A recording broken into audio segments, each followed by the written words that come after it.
एक भी दाग ना बचे, पूरा चबा जाओ, क्वेश्चन को चबा जाओ पूरा। वो कैसे करना है? Hey guys, welcome to my YouTube channel. आपके और मेरे इस प्यारे से यूट्यूब चैनल पर आपका स्वागत है। कैसी चल रही है आपकी पढ़ाई? एमएसटी सीईटी की प्रिपरेशन कैसी चल रही है? कितने चैप्टर्स हुए आपके? जरा कमेंट सेक्शन में बताना। अब एमएसटी सीईटी दिन भर दिन देखो पास आती जा रही है। वो तो कम वो टाइम तो भाई रुकने का नाम ही नहीं ले रहा। हम क्या करें? थंबनेल से पता चल गया रहेगा कि मैं एकदम ऐसा पिटारा भर के लाया हूँ, सेंटा क्लॉज के जैसा एकदम थैले में भर के। कुछ तो क्या क्या लाया हूँ सब मैं इत्मीनान से आपको बताता हूँ। एक फर्स्ट चीज मैं बोलना चाहूंगा कि ये जो भी आपको मिलने वाला है यहाँ पे वो सब फ्री है। पीडीएफ का डिस्क्रिप्शन बॉक्स एकदम पीडीएफ से भरने वाला है, क्योंकि पहले तो मैं फॉर्मूला शीट्स दूंगा जिसमें सारे जेई के, अगर देखिए कंप्लीट कंटेंट होना जरूरी है। कंप्लीट कंटेंट मतलब अभी सीईटी अभी जेई के भी क्वेश्चंस पूछ रही है कि नहीं, तो जेई के फॉर्मूलाज होने भी जरूरी है। तो मैंने जो फॉर्मूला शीट दी है उसमें सारे दुनिया भर के सारे फॉर्मूलाज है, मतलब काम के ही फॉर्मूलाज है, बिना काम के फॉर्मूलाज नहीं है। फॉर्मूला शीट्स, बाद में माइंड मैप्स। माइंड मैप्स मतलब एक चीज यहाँ पर है, एरो एरो एरो करके पूरा चैप्टर ऐसा एक ही पेज में आपको मिल जाएगा, विद फॉर्मूलाज, विद थोड़ी सी थियरी मिल जाएगा। इसकी पीडीएफ मिल जाएगी। और 16 मार्च से टेस्ट की पीडीएफ भी आनी शुरू हो जाएगी, चैप्टर वाइज। अभी तो चैप्टर वाइज टेस्ट आएगी। उस टेस्ट में कुछ जेई के पीवाईक्यूज होंगे, कुछ सीईटी के पीवाईक्यूज होंगे, 2022 23 ऐसे पीवाईक्यूज होंगे टेस्ट में। और थोड़े दिनों बाद फुल लेंथ टेस्ट भी आनी शुरू हो जाएगी। सो अभी प्लानिंग क्या होनी चाहिए सर? प्लानिंग कैसे होनी चाहिए? टोटल मैथ्स में है हमारे पास 26 चैप्टर, 16 चैप्टर 12th के, 10 चैप्टर 11th के, यानी कि 26 चैप्टर्स।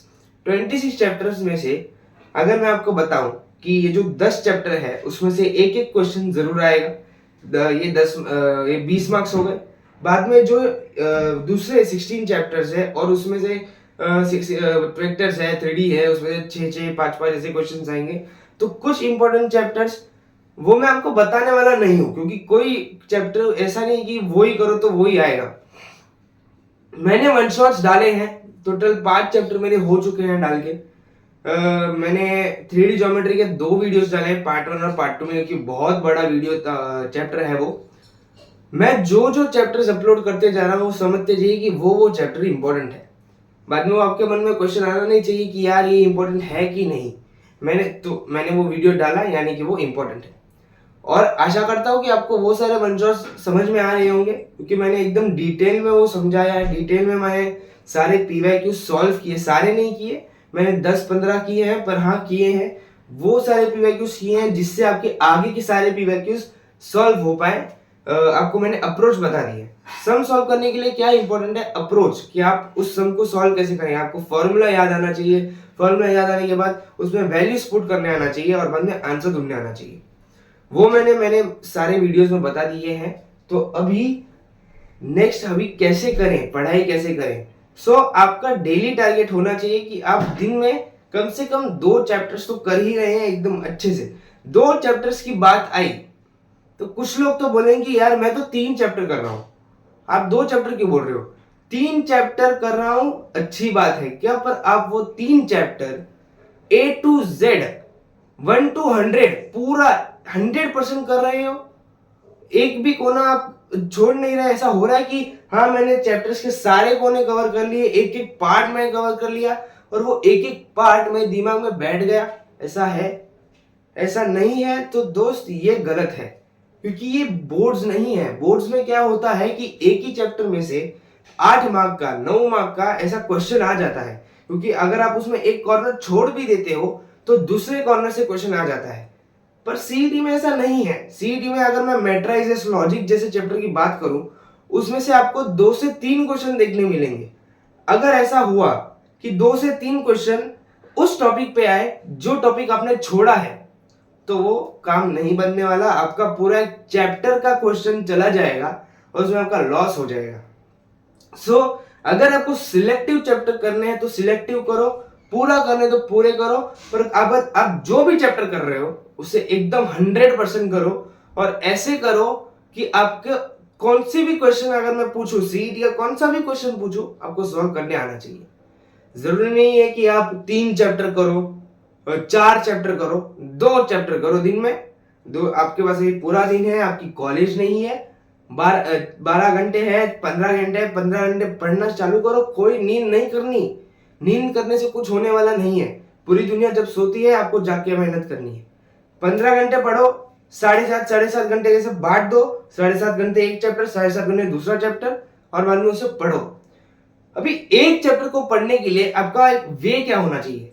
जब मैं था, मैं एक चैप्टर कैसे पढ़ता था, मैं क्या करता था कि मैं फॉर्मूला शीट्स बनाता था। मैं पहले 10 पेज की फॉर्मूला शीट्स मतलब 10 पेज के नोट्स बनाए मैंने, एकदम लॉन्ग नोट्स। 10 पेज के नोट्स के बाद मैंने 5 पेज के नोट्स बनाए, शॉर्ट नोट्स। शॉर्ट नोट्स के बाद मैंने 1 पेज, शॉर्ट नोट्स के बाद मैंने 3 पेज के नोट्स बनाए, जिसे वो कहते हैं फॉर्मूला शीट। फॉर्मूला शीट के बाद मैंने सिर्फ 1 पेज की नोट्स बनाई, जिसे कहते हैं माइंड मैप्स। तो टोटल मेरा वे कितना हुआ, 5 वे हो गया। पर आपको 5 वे करने की जरूरत नहीं है, क्योंकि उतना आपके पास टाइम नहीं है। आपको लॉन्ग नोट्स और शॉर्ट नोट्स की जरूरत नहीं है, आपको जरूरत है सिर्फ फॉर्मूला शीट और माइंड मैप्स की। तो वो मैं आपको डिस्क्रिप्शन में दे दूंगा, लेकिन जब तक आप वो फॉर्मूलेस खुद लिख के प्रैक्टिस नहीं करोगे, मेरे देने का मतलब क्या है कि मैं आपको ढूंढ के दे रहा हूं कि कौन से फॉर्मूलेस इंपॉर्टेंट है। जब तक आप वो खुद नहीं लिखोगे, आपके दिमाग बैठेगा नहीं। सो फॉर्मूला शीट्स और माइंड मैप्स मैं आपको दे दूंगा पीडीएफ डिस्क्रिप्शन में। आपको खुद एक बार लिख के प्रैक्टिस करने हैं। प्रैक्टिस करने के बाद इसे याद करना है, रटना है। जो भी हो, रटना कोई गलत बात नहीं होती। रटो माइंड मैप्स, रोज उसे रिवाइज करने के लिए देखो।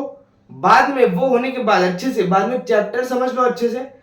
समझने के बाद और फॉर्मूला रटने के बाद सम सॉल्विंग पे कूद जाओ। अभी सम सॉल्विंग कैसे करनी है, हर एक का एक मेथड होता है। सम सॉल्व करने के लिए आपके पास आपके पास पेपर है, जहां आप सम सॉल्व करोगे, है कि नहीं। और ये मतलब आपका फोन है, जिसमें सारे एमसीक्यूज है। जितने भी एमसीक्यूज आप कर रहे हो, समझिए कि आप 1 घंटे में 6 एमसीक्यूज कर रहे हो। मैं समझता हूं स्टार्टिंग है, आपको एमसीक्यूज की आदत नहीं है, आपको चैप्टर नहीं आता, तो 1 घंटे में 6 एमसीक्यूज ही होंगे। कोई घबराने की बात नहीं है। आप 1 घंटे में 6 एमसीक्यूज कर रहे हो, तो 6 एमसीक्यूज में से भी समझिए आपको ऐसा हुआ कि 3 एमसीक्यूज थे जो एकदम ही इजी थे, आपको ऐसा झट से आ गए, तो 3 एमसीक्यूज को इग्नोर कर दो। बाकी जो 3 एमसीक्यूज थे उसे टिक करके रखो, यहां पर भी और यहां पर भी। जहां आप सॉल्व कर रहे हो उसमें 3 एमसीक्यूज के सॉल्यूशंस होने चाहिए, और वो जो मोबाइल है उसमें एडिट करने का ऑप्शन होता है, वहां पर आप ऐसा टिक करके रख दो। एकदम टॉपर के जैसे आपको प्रिपरेशन करनी है। सम सॉल्विंग एक बहुत ही बवाल चीज है, एक खुद में उसमें बहुत ही बवाल चीज है। कैसे करें, किसको एक सही अप्रोच नहीं पता। आप जब सॉल्व कर रहे होते हो, तो एक टॉपर जो होता है वो कैसे सॉल्व करता है, वो अपनी गलतियों से सीखता है। आपको अगर मैं बताऊं कि बहुत सारे लोग यहाँ पर मार्वल फैन है, मुझे पता है। टोनी स्टार्क जो है वो हर एक फाइट में अब अपनी गलतियों से सीखता था, अपने सूट को लेवल अप करता था। आपको भी अपने दिमाग के सूट को लेवल अप करना है। आप जब भी क्वेश्चन सॉल्व करते हो, जो क्वेश्चन आपको नहीं आ रहे, जो क्वेश्चन में आपको डिफिकल्टीज हो रही है, उसे टिक करके रखिए और उसका डिटेल्ड सोल्यूशन लिखिए पेज पे, और उसे रोज रिवाइज करिए, जिससे कि मैं जो टेस्ट दूंगा उसमें आपको फुल मार्क्स आ सके। आपको अपनी गलतियों से सीखना है, क्योंकि अभी आपके पास उतना टाइम नहीं है कि आप वीकली टेस्ट दें, रोज टेस्ट दें, हर एक चैप्टर के अलग अलग टेस्ट दें, 5 टेस्ट दें। अगर आप पहले से स्टार्ट कर रहे हो, अगर आप ड्रॉपर हो, तो कुछ लोग ऐसे हैं जो एक चैप्टर के 10 बार टेस्ट दे चुके हैं, पर आपके पास उतना टाइम नहीं है। आपके पास है सिर्फ 1 महीना। 1 महीने में आपको, अगर आप ऐसा एकदम प्लानिंग से पढ़ाई कर रहे हो, तो आपका सिलेक्शन जरूर हो जाएगा। तो सिर्फ इतना कर लीजिए और कुछ करने की जरूरत नहीं है। अगला चैप्टर वन शॉट आज ही आ रहा होगा शाम तक, डिफरेंशिएशन का। अब मैं कैलकुलस भी थोड़ा स्टार्ट कर रहा हूँ। हाँ मैं जानता हूँ मैं थोड़ा मिक्स जा रहा हूँ कि पहले मैट्रिसेस, बाद में लॉजिक, बाद में 3D। अभी ये डिफ्रेंसिएशन, टेंशन लेने की जरूरत नहीं है। मैं ये इसलिए कर रहा हूँ कि आपको आदत पड़ जाएगी। पेपर में बोल के नहीं आने वाला कि यार मैं कैलकुलस का क्वेश्चन हूँ, मैं 3D का क्वेश्चन हूँ, मैं अलजेब्रा का क्वेश्चन हूँ। उसमें सब मिक्स आएगा।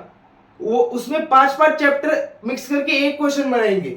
मैंने बोला ना, सीडी को भेल बनाने का बहुत आदत है, और आपको भेल ऐसे कहानी है कि एक भी दाग ना बच जाए, एक भी दाग ना बच जाए, पूरा चबा जाओ, क्वेश्चन को चबा जाओ पूरा। वो कैसे करना है वो मैं मिक्स ऐसे जा रहा हूँ, क्योंकि लोग ऐसे प्रीफर करते हैं कि पहले कैलकुलस पूरा खत्म किया, बाद में vectors, 3D geometry, conic section, straight line वो खत्म किया, बाद में अलजेब्रा। मैं सब मिक्स कर रहा हूँ क्योंकि आपके दिमाग को आदत पड़नी चाहिए कि अभी जो मैं कर रहा हूँ, मैं तैयारी कर रहा हूँ, वो महाराष्ट्र लेवल पे कर रहा हूँ। 8 लाख बच्चे वहां पर आने वाले हैं और वहां पर सारा चैप्टर 12th का 11th का मिक्स होके आने वाला है। सो ये सब आपको मिल जाएगा। पीटारावर के आ रहा हूं, उसका पूरा लाभ उठाइए। आज के लिए इतना ही, आगे मिलते हैं डिफरेंशिएशन में। जय श्री कृष्ण।